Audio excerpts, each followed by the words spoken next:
I acquired a $50,000 house using the elderly man's funds, and Vivian proudly displayed her bank book, boasting about the purchase. Despite my attempts to maintain composure and avoid surprise, laughter overcame me.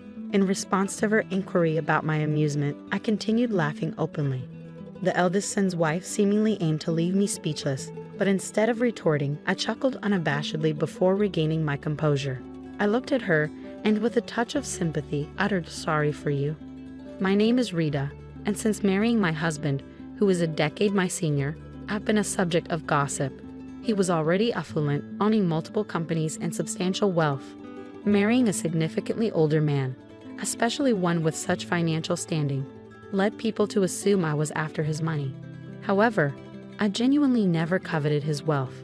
In reality, my husband grew up in poverty after his father's disappearance due to gambling. Living in the same apartment complex where I was the landlord's daughter, we became childhood companions. As a child, I confessed my feelings to him, only to be rejected with laughter and a promise to reconsider when I was older. Even when he moved to New York, we continued corresponding. Despite my repeated confessions, he maintained a stance that I was too young. Our communication persisted even through high school, where he expressed surprise at my continued affection. Upon graduating high school and starting university, I confessed once more, receiving a response that he'd consider my confession once I broadened my perspectives in university. Throughout my 4 university years, my feelings for him remained unwavering. Upon graduation, I confessed again, and this time, he bashfully acknowledged my consistent love. At 23, I began working while he, at 33, garnered attention for his thriving business ventures in New York. Eager to marry, he promised to do so once his company achieved success. Living together at the time, I diligently attended to household chores and prepared his favorite meals, awaiting his return. There were moments of doubt about his feelings, but when questioned, he admitted to initially considering my affection a childhood crush. Surprised by my persistent confessions in high school and college, he began to feel shy and self-aware of his feelings. Despite concerns during my college years that I might find someone else, he assured me he had no time for romance due to intense focus on studying and overcoming his impoverished background. Both of us remained confident that we would never betray each other. We always had a harmonious relationship, even amidst the news of various couples in our circle going through divorces. The concept of divorce seemed distant and irrelevant to us. With my husband amassing a $12 million fortune, some people, aware of our 10-year age gap, assumed I married him for his wealth or speculated about insurance benefits upon his demise. While some understood our long history together since my infancy and didn't jump to such conclusions, there were those who stubbornly clung to misguided beliefs. Despite the occasional gossip during social gatherings, where people assumed my husband had never experienced poverty and unfairly judged us based on societal assumptions about privilege, I remained unfazed. Whenever I noticed disapproving looks from my husband, I'd simply advise him to smile and brush off the rumors. Our love stood steadfast, unaffected by external opinions. My husband had complete trust in me, choosing to believe in our bond regardless of the skepticism around us. Several years into our marriage, we welcomed our eldest son, Peter, followed by the arrival of our second son, Dan, the following year. As a family of 4, we enjoyed financial comfort, yet my husband and I decided not to disclose our wealth to Peter and Dan. Instead, we taught them the value of money from a young age. In elementary school, they earned 10 cents for assisting with household chores, received a monthly allowance of $1, and managed their finances through piggy banks and account books. Despite our financial stability, we instilled in them the unpredictability of the world and the importance of financial responsibility. Both Peter and Dan, influenced by our approach, learned to respect each other's interests. By the time they reached high school, instead of asking for pocket money, they expressed a desire to work for what they wanted. Peter took a job at a cafe, while Dan found employment at a bookstore. My husband and I eagerly anticipated their futures, sharing in the excitement of discovering the kind of people they would eventually choose as life partners. When I mentioned the possibility of them choosing same-gender partners or opting for a single life, my husband laughed, agreeing that their happiness was paramount. We shared a heartfelt laugh, acknowledging our simple wish for our son's happiness, not anticipating the surprise that awaited us when our eldest son expressed his intention to marry someone that left us exclaiming, "You're marrying her?" I want to introduce you to the woman I've been dating, Dad, Mom, and Dan. I'm considering marrying her in the future." Even after Peter and Dan graduated from university, started working, and moved out of the family home, we made it a point to have a family dinner once a month.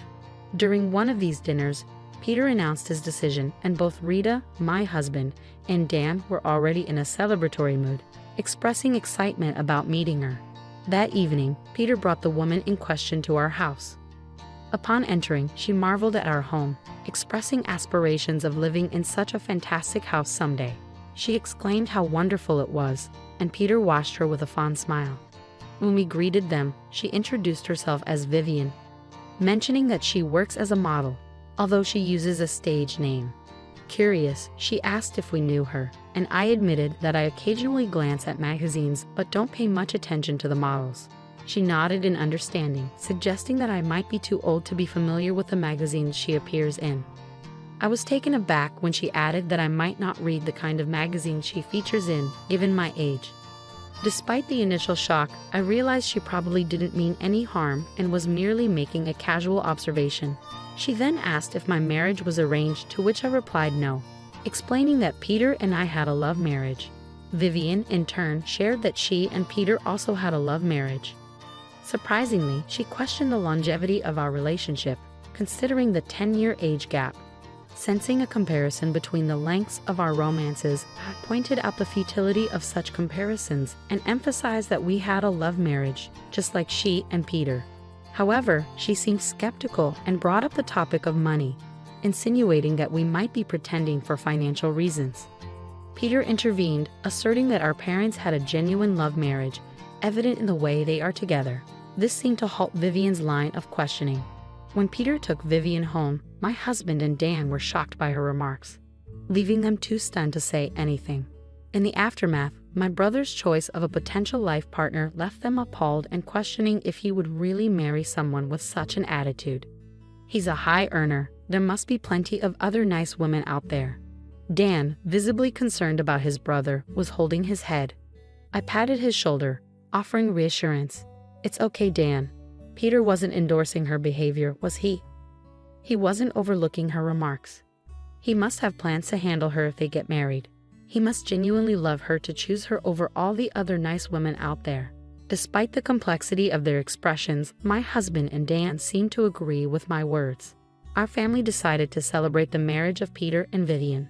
However, even after the marriage was decided, Vivian made a demand. "Since you're the groom's family, you should give a gift of $10,000 per person." Peter silenced her, stating that the standard amount was sufficient. He explained, "If we receive that much, it'll look like I'm not earning anything," which calmed down and agitated Vivian simultaneously. As long as Peter kept a firm hand on her, we hoped they could build a good home. My husband Dan and I decided not to worry about their household. Time passed and my husband eventually passed away due to illness and aging. By that time, those who had once thought I married him for his wealth had come to see me as a devoted wife. At the funeral, no one looked at me suspiciously. However, one person's eyes were shining with excitement. Vivian, Peter's wife. She didn't say anything at the funeral, but soon after, she came to our house flaunting a bank book. I've always been stopped by Peter, but this time he agreed with my plan. "So it's the end for you now." Confused by her words, I burst into laughter upon seeing the bank book. With that bank book, I bought a house for $500,000 with the old man's money. Watching Vivian proudly show off the bank book, I couldn't help but burst into laughter, realizing the huge mistake she had made based on her words and the bank book in her hand. Despite my efforts to keep calm and not be surprised since my husband's death, I couldn't contain my laughter. When Vivian asked why I was laughing so much, expecting defeat, I just laughed in front of her. After finally stopping my laughter, I looked at her and said, "Sorry for you, huh?" She didn't seem to understand, so I pointed at the bank book in her hand. "Look at the name carefully." Confused, she realized it was Peter's bank book. Bursting into laughter again, I couldn't help but find humor in the mix-up. I clarified, "The first character of Peter's name and my husband Paul's name are the same, right?" As I laughed, Vivian, embarrassed, pleaded not to be laughed at. She had mistakenly thought it was her father-in-law's bank book and even borrowed his ID from a black bag at the funeral. However, it turned out the bag belonged to her own husband, Peter. Despite the mix-up, I managed to buy a house for $500,000 with it. When Vivian questioned if I had $500,000 to borrow a house, I responded, well, Peter was with me, so I had him do it. I found the situation increasingly hilarious. Vivian discovered a bank book in her husband Peter's bag, and it seemed she suggested buying a house with the account holder, Peter. Judging by the amount in the bank book, she proposed buying a $500,000 house. Since Peter and Vivian were living in an apartment, Peter might have thought it was time to invest in a house. For Peter, it was merely buying a house with his earned money, but Vivian mistakenly thought it was my husband's bank book and believed she could use it.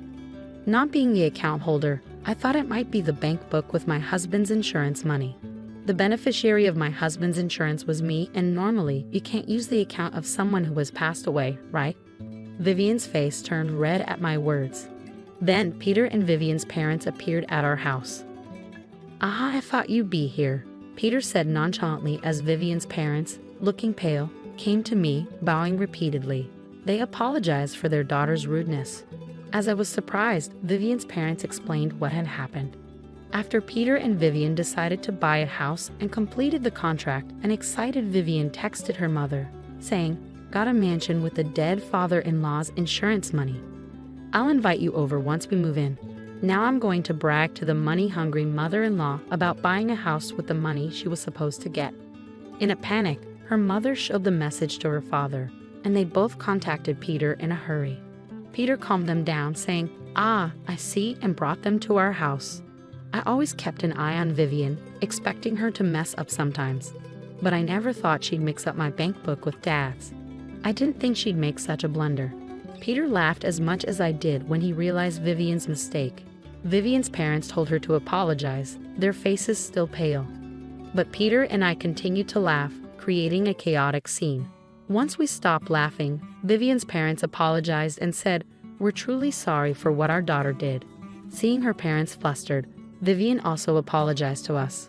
"Oh, it's all right. In the end, I haven't suffered any harm," I told Vivian and her parents, but they insisted on apologizing. "We know you two had a love marriage and were together before your husband built his fortune. We saw your husband on a TV program talking about how you two met. My wife and I were so moved by your love story," Vivian's parents explained. I exclaimed in surprise as I didn't know anything about it. Peter, sitting next to me, said, I thought Mom didn't know.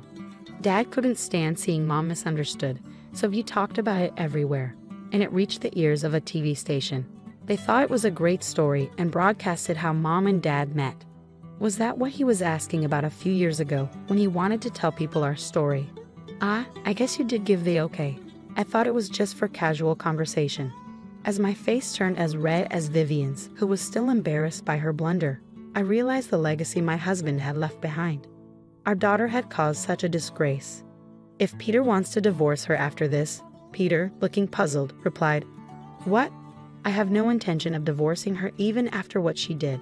Like Mom said, there was no harm done, and I would have stopped her if it looked like there would be. I married her, including her occasional blunders, because I love her.